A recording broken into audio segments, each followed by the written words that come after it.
வணக்கம். இது எங்கள் வீட்டு மாம்பழம். இன்னைக்கு சண்டேல நாங்கள் இன்னைக்கு லீவுக்கு எங்கள் அம்மா வீட்டுக்கு வந்திருக்கோம். எப்படி கலர்ஃபுல்லாக நல்லா சூப்பராக இருக்குங்களா?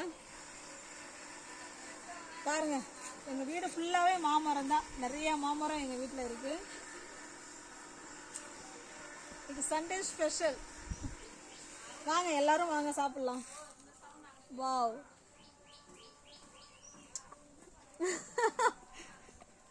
செம்மையா இருக்கு மாம்பழம். எப்படியா நீனு வந்து சாப்பிடுப்பா. வாப்பா, வா வா.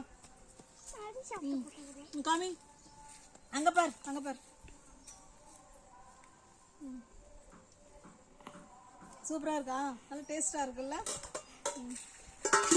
டயத்தை பாரு, இன்னும் டைம் இருக்கா? சுதா நீனு விடியா. எல்லாரையும் காமி ஸ்வேதா. சூப்பர்.